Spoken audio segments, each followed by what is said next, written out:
Assalamu alaikum class. This is Altaf Ahmed. I welcome to all of you in Name Spiritual Academy.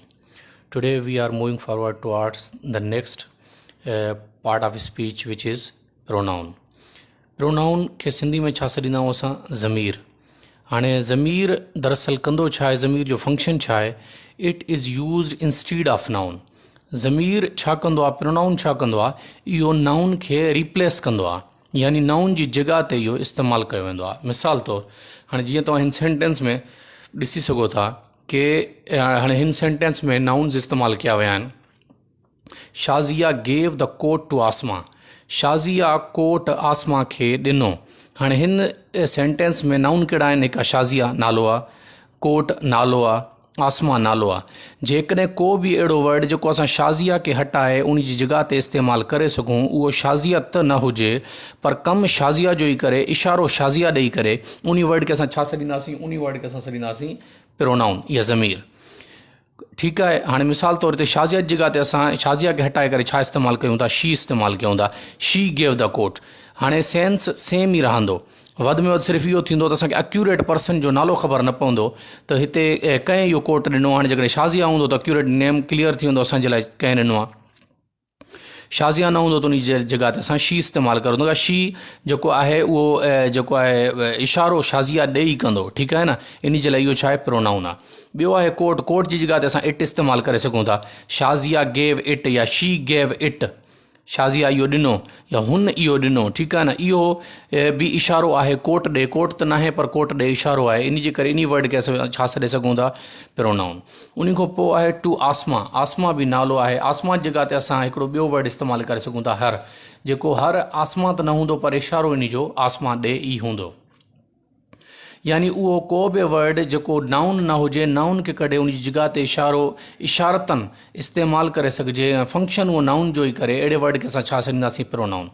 हाणे pronoun जो मिसाल तव्हां ईअं सम्झी सघो था, जेकॾहिं तव्हां कंहिं स्कूल में पढ़ंदा हो, कंहिं अकेडमी में पढ़ंदा हो, हिकिड़ो टीचर अॼु एबसेंट आहे.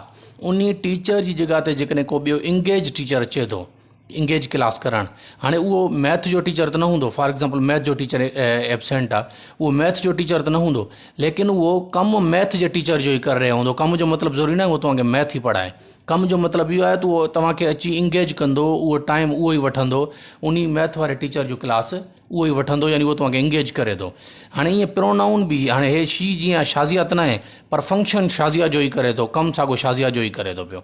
ठीकु आहे. अहिड़े वर्ड खे छा सॾिबो आहे, इंग्लिश ग्रामर में प्रोनाउन सॾिबो आहे. आमतौर ते असांजे जेके प्रोनाउन आहिनि जेके यूज़ कया वेंदा आहिनि उहे हे आहिनि, ख़ालिस प्रोनाउन जंहिंखे चऊं प्योर प्रोनाउन, उहे हे आहिनि, आई, वी, यू, दे, ही, शी, इट वग़ैरह वग़ैरह. ठीकु आहे. हाणे उन खां पोइ प्रोनाउन जूं केसिस आहिनि. हाणे before we move towards the kinds of pronoun, first of all it is very compulsory to know or get the well awareness of the cases of pronoun. हाणे केसिस ऑफ प्रोनाउन छा हूंदियूं आहिनि? Cases of pronoun ईअं आहिनि just like तव्हां सम्झो जीअं verb जूं फॉर्म्स हूंदियूं आहिनि, first form, second form, third form तव्हां पढ़ंदा हो, ईअं प्रोनाउन जूं बि फॉर्म्स आहिनि या केसिस आहिनि. ठीकु आहे न. हाणे पहिरीं जेका फॉर्म आहे प्रोनाउन जी उनखे चइबो आहे सब्जेक्टिव या नॉमिनेटिव. ॿी जेका आहे उनखे चयो वेंदो आहे पॉज़ेसिव. टी जेका आहे उनखे छा चयो वेंदो आहे, ऑब्जेक्टिव. हाणे इन्हनि जो नालो सब्जेक्टिव इन्हनि जो छो रखियो वियो आहे? छो त हे जेके प्रोनाउन आहिनि न, इहे सेंटेंस में कमु ईंदा नाउन जी जॻह ते, लेकिन किथे सब्जेक्ट जी जॻह ते. हाणे सब्जेक्ट जेकॾहिं तव्हां अॻु में पढ़ी आया हो न, त असां अॻिते हली पढ़ंदासीं. सब्जेक्ट सेंटेंस में उहो हूंदो आहे जेको जुमिले में कमु करे रहियो हुजे, या जंहिंजी एग्ज़िस्टेंस ॾेखारी वञे, या जंहिंजी का पोज़ीशन ॾेखारी वञे, उनखे सब्जेक्ट चयो वेंदो आहे. ठीकु आहे. हाणे जीअं हिन सेंटेंस में सब्जेक्ट छा आहे, शाज़िया आहे. शाज़िया जी जॻह ते असां जेको वर्ड यूज़ करे सघूं था उहो हूंदो त प्रोनाउन, लेकिन प्रोनाउन जी फॉर्म कहिड़ी हूंदी, उहा सब्जेक्टिव हूंदी या नॉमिनेटिव इनखे सॾे सघोसि था तव्हां. हाणे हे जेके प्रोनाउन आहिनि इहे सिर्फ़ु सब्जेक्ट जी जॻह ते कमु अची सघनि था. ठीकु आहे. हाणे जीअं आई, वी, यू, ही, शी, इट एंड दे. हाणे इहे सब्जेक्टिव प्रोनाउन सॾिबा आहिनि. ठीकु आहे. उन खां पोइ ॿिया आहिनि पॉज़ेसिव प्रोनाउन. हाणे पॉज़ेसिव जी माना आहे हिकिड़ो शख़्स जेको पंहिंजी मिल्कियत ॾेखारे, पंहिंजो कब्ज़ो ॾेखारे कंहिं शइ ते. ठीकु आहे. अच्छा, हाणे जेकॾहिं पोज़ेशन ॾेखारणी हुजे सेंटेंस में, उन शख़्स जो नालो न खयो वञे, मिसाल तौरु it is the book of Aslam. ठीकु आहे. हाणे हीअ बुक असलम जो आहे, हाणे माना असलम जी मिल्कियत आहे इहो बुक. हाणे इन खे जेकॾहिं प्रोनाउन फॉर्म में असांखे चवणो हुजे त असां छा चवंदासीं, it is his book. His माने असलम जो, हाणे इशारो असां असलम ॾेई करूं था, लेकिन असां असलम जो नालो नथा खणूं, सिर्फ़ु असां इशारो करूं था। जेके ॾेखारिणी पोज़ेशन आहे त उहो पोज़ेशन फॉर्म यूज़ कबी, पोज़ेसिव फॉर्म यूज़ कबी, ठीकु आहे। अच्छा, हाणे पोज़ेसिव फॉर्म में तव्हां ॾिसी सघो था, मां ॿ वर्ड्स लिखिया आहिनि। हाणे हिकिड़ा हे वर्ड आहिनि, ॿिया हे वर्ड आहिनि। हाणे ॿ वर्ड इन्हनि में छो लिखिया विया आहिनि? छो त हाणे इन्हनि जो फ़र्क़ु इहो आहे, जेकॾहिं तव्हांखे सेंटेंस में पोज़ेसिव फॉर्म यूज़ करणी हुजे ऐं पोज़ेसिव खां पोइ को नाउन बि लिखणो हुजे, त पोइ तव्हां पोज़ेसिव जी हे फॉर्म यूज़ कंदो। मिसाल तौरु, इट इज़ माय पेन। माए खां पोइ जेकॾहिं तव्हांखे पेन बि यूज़ करिणो आहे, नाउन यूज़ करिणो आहे, पोइ तव्हां पोज़ेसिव जी हे फॉर्म यूज़ कंदो। जेकॾहिं पोज़ेशन ते अची करे जुमिलो तव्हांखे ख़तमु करिणो आहे, पोइ पोज़ेसिव जी तव्हां हे फॉर्म यूज़ कंदो। मिसाल तौरु, इट इज़ माइन, ईअं न थींदो इट इज़ माइन पेन, कॾहिं बि न थींदो आहे।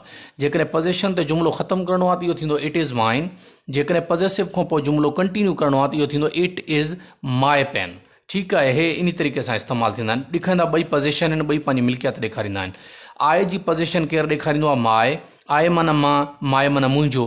का शइ मुंहिंजी मिल्कियत में हूंदी त मां मुंहिंजो चवंदुसि न। आय जेकॾहिं पंहिंजी पोज़ेशन ॾेखारणु चाहे त उन जे लाइ माए या माइन इस्तेमालु थींदो। जेकॾहिं वी पंहिंजी पोज़ेशन ॾेखारे त उन जे लाइ आर या आर्स इस्तेमालु थींदो। यू पंहिंजी पोज़ेशन ॾेखारे त उन जे लाइ यूअर या यूअर्स इस्तेमालु थींदो। ही पंहिंजी पोज़ेशन ॾेखारे त उन जे लाइ हिज़ या हिज़ इस्तेमालु थींदो।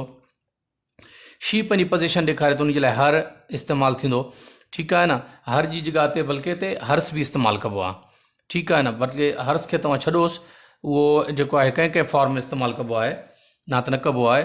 हाणे तव्हां छा कंदो? शी खे हर इस्तेमालु कबो आहे, इट जी जॻह ते छा इस्तेमालु कबो आहे? इट्स इस्तेमालु कबो आहे। हाणे हिन जी निशानी जो मतिलबु इहो आहे त इहे सेम हिते इस्तेमालु कबा, ठीकु आहे, भले जुमिलो ख़तमु ई छो न करिणो हुजे। हाणे दे जी जॻह ते जेका आहे फॉर्म आहे हिकु देयर आहे, ॿी जेका उनजी पोज़ेसिव फॉर्म आहे देयर्स आहे। जेकॾहिं जुमिलो कंटिन्यू करिणो आहे त देयर, जुमिले खां पोइ जेकॾहिं नाउन आहे त देयर रखंदासीं। जुमिले खां पोइ नाउन न आहे, जुमिलो हिते ख़तमु करिणो आहे त हिते छा लिखंदासीं? देयर्स। इट इज़ देयर्स या इट इज़ देयर पेन, ठीकु आहे। उन खां पोइ आहे ऑब्जेक्टिव फॉर्म। हाणे हे जेके प्रोनाउन तव्हांजे साम्हूं आहिनि, इहे हमेशह ऑब्जेक्ट जे करे इस्तेमालु थींदा आहिनि, ऑब्जेक्ट जे लाइ इस्तेमालु थींदा आहिनि, ऑब्जेक्ट जी जॻह ते इस्तेमालु थींदा आहिनि। मिसाल तौरु, हाणे जीअं आहे हिते तव्हां ॾिसी सघो, Shazia gave the coat to Asma. हाणे जीअं त आहे त आसमा बि नालो, पर हाणे हिते शाज़िया जे लाइ जेकॾहिं शी इस्तेमालु कयो त आसमा जे लाइ शी छो नथा इस्तेमालु करे सघूं था? छो त आसमा ऑब्जेक्ट जी जॻह ते आहे। ऑब्जेक्ट जी जॻह ते जेकॾहिं आसमा जे लाइ, छोकिरी जे लाइ कुझु इस्तेमालु करिणो आहे त उहो असांखे हितो खणणो पवंदो। ऐं तव्हां ख़बर आहे, जेकॾहिं सब्जेक्ट जी जॻह ते हूंदो, छोकिरी जे लाइ शी इस्तेमालु थींदो आहे। पोज़ेशन ॾेखारणी आहे छोकिरी जे लाइ हर इस्तेमालु थींदो आहे।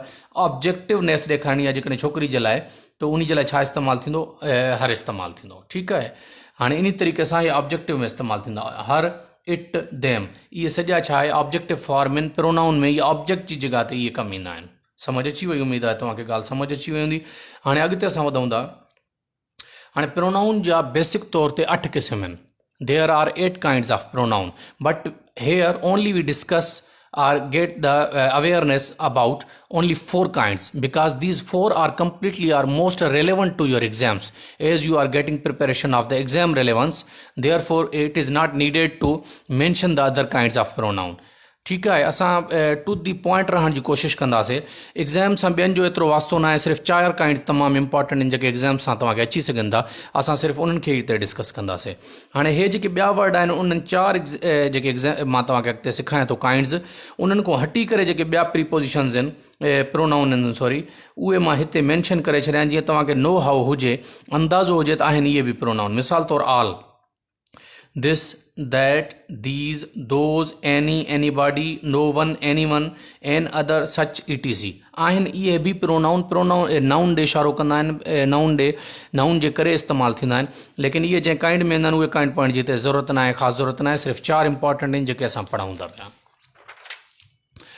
अच्छा, हाणे असां जेको आहे वधूं था पिया, प्रोनाउन जा क़िस्म पढ़ंदासीं। पर प्रोनाउन जा जीअं मां तव्हांखे अर्ज़ु कयो त 4 इंपॉर्टेंट क़िस्म आहिनि, उहे मां तव्हांजे साम्हूं रखिया आहिनि। हाणे सभ खां पहिरियों जेको प्रोनाउन जो इंपॉर्टेंट केस आहे, इंपॉर्टेंट जेको आहे क़िस्म आहे, जेको असां डेली रूटीन में आम लाइफ में बि असां जेको आहे यूज़ कंदा आहियूं, उहो कहिड़ो क़िस्म आहे? उहो आहे पर्सनल प्रोनाउन।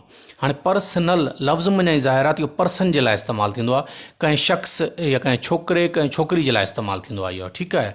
हाणे पर्सनल प्रोनाउन्स कहिड़ा आहिनि? उहे आहिनि आई, वी, यू, ही, शी, इट, दे, ठीकु आहे। हाणे वरी फर्दर मोर इन्हनि खे अञा वधीक डिवाइड कयो वियो आहे। छा में? हाणे आई ऐं वी जेके आहिनि इन्हनि खे फर्स्ट पर्सन सॾिबो आहे। फर्स्ट पर्सन मतलब आई ऐं वी फर्स्ट पर्सन माने उहे प्रोनाउन जेको ॻाल्हाए रहियो आहे, जेको स्पीकर आहे सेंटेंस में, उन्ही जे लाइ जेके प्रोनाउन इस्तेमालु थियनि उन्हनि खे फर्स्ट पर्सन चइबो आहे, आई ऐं वी। सेकंड पर्सन प्रोनाउन जो मतिलबु उहो सेंटेंस में जेको आहे नाउन जंहिंजी जॻह ते जेको असां प्रोनाउन इस्तेमालु कयूं था उहो जेको साम्हूं मौजूदु हुजे, जंहिंसां ॻाल्हायो वञे, ठीकु आहे न, to whom we are speaking to, उन्ही जे लाइ उन्ही खे चइबो आहे सेकंड पर्सन। थर्ड पर्सन यानी उहो प्रोनाउन जंहिंजे बारे में ॻाल्हायो वञे, ठीकु आहे न, whom we are speaking about, जंहिंजे बारे में असां ॻाल्हाए रहिया हुजूं उन खे थर्ड पर्सन जी कैटेगरी में रखियो वेंदो आहे, उन खे थर्ड पर्सन सम्झियो वेंदो आहे, ठीकु आहे। हाणे जीअं मां ॻाल्हाए रहियो आहियां त मां पंहिंजे लाइ आई इस्तेमालु कंदुमि, मां फर्स्ट पर्सन आहे, यानी जेकॾहिं मां हूंदुमि त बक़ाया ॻाल्हि मां ॿुधी सघंदुमि, ॾिसी सघंदुमि, ॻाल्हाए सघंदुमि न, इन जे करे फर्स्ट इंपॉर्टेंट थिंग छा आहे, मां। सेकंड उहो जेको मुंहिंजे साम्हूं मौजूदु आहे, जंहिंसां मां ॻाल्हायां थो, जेकॾहिं हूंदो ई न त मां ॻाल्हाईंदुमि कंहिंसां। थर्ड उहो आहे जंहिंजे बारे में मां ॻाल्हाए रहियो हुजां, ठीकु आहे, हे थर्ड पर्सन प्रोनाउन चइबो आहे इन खे। अच्छा, हाणे इन खां पोइ जेका मोस्ट इंपॉर्टेंट ॻाल्हि इन जे बारे सां आहे उहा इहा आहे त सेंटेंस में अक्सर एग्ज़ाम्स में इवन मां हिकु ॿ खे अहिड़ो क्वेश्चन फेस कया आहिनि जंहिंमें ॾींदा आहिनि त हाणे इहे फर्स्ट सेकंड थर्ड पर्सन तव्हांखे गॾु ॾेई छॾींदा, पर इहे इन्हनि जो कानून आहे, इन्हनि खे तरतीब सां रखिणो हूंदो आहे। फॉर एग्ज़ाम्पल तव्हांखे सेंटेंस में ॾेई छॾींदा आई यू या I she and you expect this, I she and you recite the holy Quran, I she and you play cricket. हाणे इहो ग़लति आहे, सीक्वेंस ग़लति आहे। हाणे प्रोनाउन खे, पर्सनल प्रोनाउन्स खे रखण जी सीक्वेंस छा आहे, सभ खां पहिरियों सेकंड पर्सनल प्रोनाउन रखिबो आहे। सेकंड कहिड़ो आहे, यू, यू सिंगुलर भी है, यू प्लूरल जे लाइ भी सेम यू इस्तेमालु थींदो आहे, ठीकु आहे। सभ खां पहिरियों तव्हां सेकंड जेको आहे न पर्सनल प्रोनाउन रखंदा हो, कानूनी आहे ग्रामर जो, सेकंड पर्सन रखंदव, उन खां पोइ थर्ड पर्सन रखंदव, हे थर्ड पर्सन मुंहिंजा को हिकिड़ो रखंदव।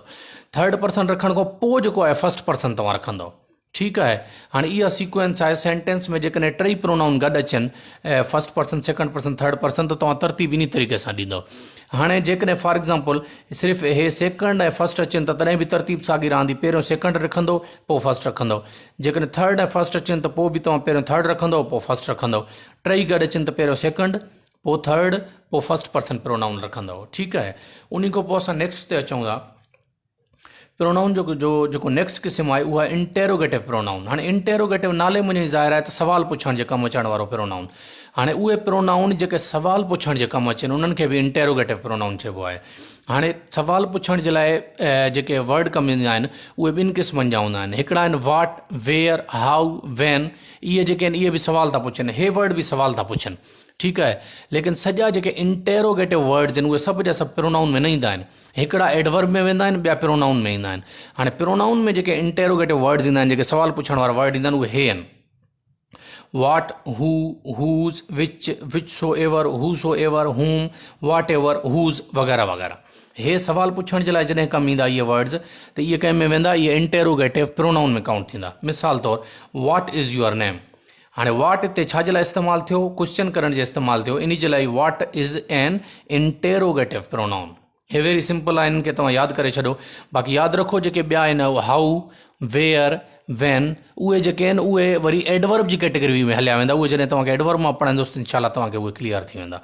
उन खां पोइ ॿियो असां वटि जेको आहे इम्पॉर्टेंट काइंड ऑफ प्रोनाउन आहे, उहा आहे रिलेटिव प्रोनाउन। हाणे रिलेटिव जीअं नाले मंझां ई ॾेखारे थो, रिलेटिव जो मतिलबु आहे रिलेशन ॾेखारणु, रिलेशनशिप ॾेखारणु, कंहिं सां ताल्लुक़ु ॾेखारणु, कंहिं सां वास्तो ॾेखारणु।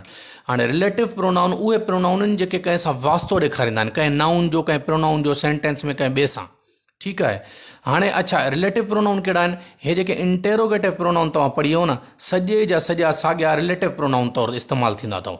हाणे जीअं मां तव्हांखे कल्ह बि सम्झायो हुयो त जेको नाउन आहे, नाउन सेंटेंस में इस्तेमालु कयो वेंदो, लेकिन सेंटेंस में तव्हां ॾिसंदव त उहो नाउन तौरु इस्तेमालु थियो आहे या वर्ब जे तौर ते इस्तेमालु थियो आहे।